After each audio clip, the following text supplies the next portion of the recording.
I don't even know how to start this video, you guys. This is absolutely insane. My name is Andrew. This is Rogue Wrenching. Actually, this is the house that I'm trying to build, but as you're gonna see through the rest of this video, this is the house we're tearing down next week. If you guys have not seen any of the previous 3 episodes of this series, I would definitely recommend you go watch those. And before or after you watch this one, doesn't really matter, but there's a lot more backstory, so I'm gonna give just a quick kind of snapshot overview of the last 3 episodes and let you know where we're at today and where we're going from here. So we started out with just introducing you to the project, and it was kind of a, hey, I haven't heard from my framer, but like, this is the project that we're trying to get built. We're trying to build this house for my family. We moved out here across the country. We've had some struggles. We had to fire the general contractor, and we hired this framer, and this framer is just not answering his phone, and it's just been this whole thing. So then the next week was, we got a hold of the framer, and he had a whole line of excuses that's turned out to be absolute baloney, and based on all the research that I've been able to do, complete and total lies. And that was episode 2. And then episode 3 was, we found there are some serious code violations with this house. So bottom plate of the walls is not treated lumber. The headers on these big openings back here that you can see behind me, those are not up to code. And because of the code violations here, my framing contractor is in breach of contract. He was served with notice of that breach on Monday. And that actually was a really cool thing, because I didn't actually know where this guy lived. The address that he gave me as a business address was completely bogus. It was an apartment complex without an apartment number that he just like pulled out of thin air. I called, through a couple of contacts, I got connected with a civil process server, and it just so happens that that particular civil process server has served this guy before and knows where he lives. And so because of that, I now, not only now do I know where he lives, but I was able to serve him, or not me serve him, but I hired a process server to serve him the paperwork. So now there is no question about it that the notice of default is in his hands, which means that as of Thursday at midnight, my contract with him will be terminated, and I can hire somebody else to come out here and do the work. Obviously, I'm gonna go after this guy, this framer, and I'm gonna sue him, and I'm gonna come after him with everything I've got, because I think that charging me $64,000 and then not only not doing the work to code, but doing it so poorly that I have to tear down all of this, I think I should get my money back. And I think that a court will agree with me. And I'm meeting with an attorney this week to see what the process looks like to be able to do that. Since determining that John is in default on his contract, it was brought to my attention that the material that's under this concrete here, the 3/4 inch rock that's underneath there, that was never paid for by Bart, my general contract. But we've learned a few more things. I ended up, the crane company that I called to schedule out to pull these trusses down so we can take this thing apart, they're super great. And here's the thing. There are really good people in, I would argue every industry has really good people. And especially in the construction industry, there are some really good people and there's some really bad people. Okay, and the cool thing about the really good people is the really good people know that really bad people exist. And when there's really bad people in your industry, it reflects poorly on you. So I'm an automotive technician by trade. There's some really bad shops. There's some really bad mechanics out there. And those bad mechanics make me look bad, even though I'm not the bad mechanic, if that makes sense. The people that are in the building trades, when they find out that someone in this trade, in this industry is screwing people over, they will bend over backwards to help you go after them. So I called and I talked to the crane company to schedule getting a crane out here to get these trusses pulled down. It just so happens that crane company is the company that set these trusses back on January 3rd. Here's the kicker. The crane company has still not been paid for that work yet, and I may have to pay that crane for the initial setting of these trusses and the teardown of these trusses and then the reinstallation of these trusses. So this just keeps getting better and better and better. But, as I said, these companies don't like being screwed, and they don't like seeing other companies screw other people. And so they've just absolutely just bent over backwards to try to help me. So they're supplying me with as much documentation as they can about who and what and how and why they haven't been paid, like all this stuff. And they're just funneling me documentation like it's going out of style. And I super, super appreciate that. So Branson Crane Service, Springfield Crane Service, those guys are amazing. Definitely, I just call them. They're great people if you ever need crane service out here. The crane was never paid for setting the trusses originally. But here's the thing. Here's the thing that I've learned. John, who's our framing contractor that I signed a contract with, John has a middle name. John's middle name is Andrew. It's John Andrew. I'm not using his last name. or his first name, but that is his real middle name. Anyways, so when John does work for my general contractor, Bart, he goes by his middle name. He goes by Andy. But he still uses his last name, and he still uses the same phone number. Do you want to know who called and ordered the crane to set these trusses on January 3rd? Bart, my old general contractor, called and scheduled the truss set, which is funny because Bart was fired from this project in October. So months later, he's still scheduling this, or he's still involved with and scheduling stuff for this build. Additionally, in going back and forth with his gravel supplier, who again is also helping to try to get me documentation so I can go after this guy, because the general contractor screwed the gravel supplier on paying for the material. Guess who called and originally set up the gravel drop to go here? That'd be our friend Andy. And I have call logs and I have screenshots of a text message train. I have another email address for this John clown. But the data that I've collected in the last month or last week seems to suggest, and I think is on the edge of like proof that will pass the legal standard of proof, that John, the framing contractor, and my ex-general contractor are not only do they work together, but they in fact have an employee-employer relationship. I'm not sure exactly how far or how deep that goes, but I have documentation, I have invoices, I have records of conversations that have occurred, and it appears my general contractor and this guy that I thought was a framing contractor are one and the same. They're not the same person. I've met both of these people in person, and they're not the same person, but the two of them are working together to defraud consumers such as myself. The reason that that is significant or important, or maybe even a good thing, is because Bart has an LLC. Bart is licensed in the state of Missouri. Bart has a company. Bart has assets. And if I can tie this framing contractor that took my $64,000 deposit and my ex-general contractor, if I can tie them together, I can sue them together. I think, I'm not sure, again, I'm meeting with an attorney. The thing, like, this is the part that's just actually crazy to me, is what were these guys thinking? What did they think was going to happen? Like, did you think that I was gonna be okay with the house just not getting built? Did you think I was gonna be okay just writing checks indefinitely for no progress on the house? Like, where did you think this was gonna end? What was the thought process here? You know, obviously it's malicious. Obviously they're trying to screw me.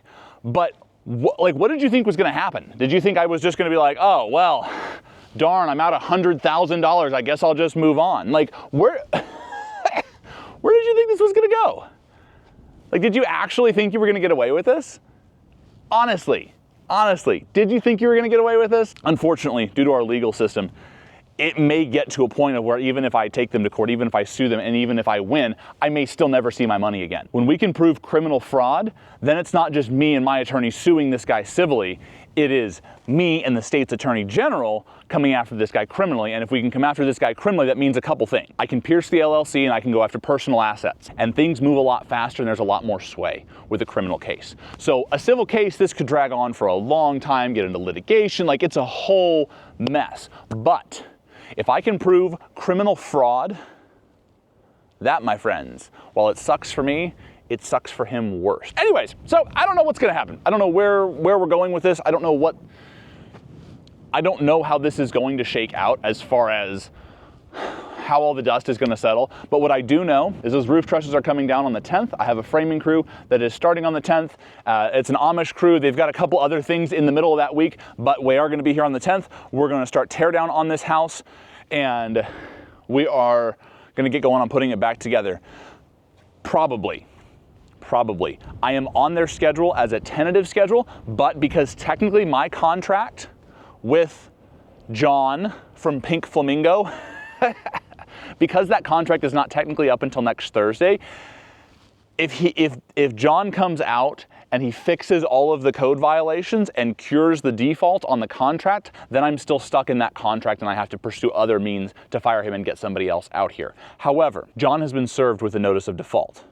There's no question that he has the document in his hands. It's been sent to his email. It's stapled to the front of this house. It's been served to him by a legal process server. I have not heard a peep out of John.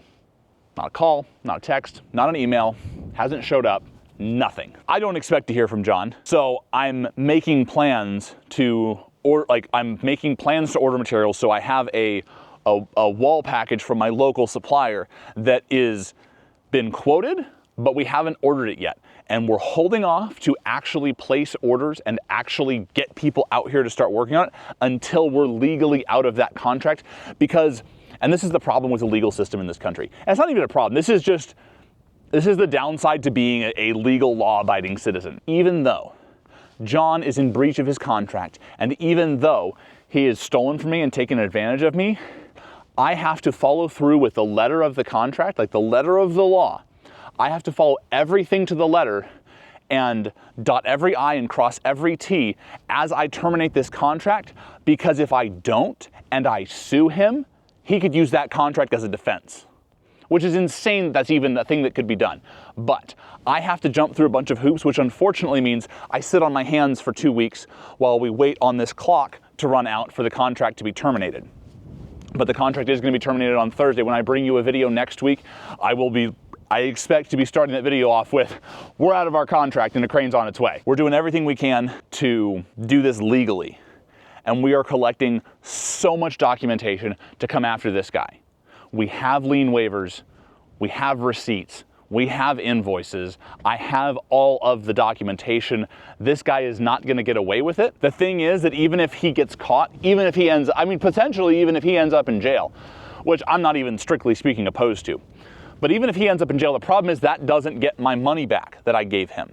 So my primary goal, I have two kind of primary goals with this legal action that I'm taking against this guy. Two main kind of pillars of what I want to accomplish with this. The first and foremost is I want my money back, okay? I want the money back that I paid for work that has not been done. That's the first thing that I want. But the second thing, and I think this is really important, is I want this guy to be out of business, if not behind bars, so that he can't do this to anybody else.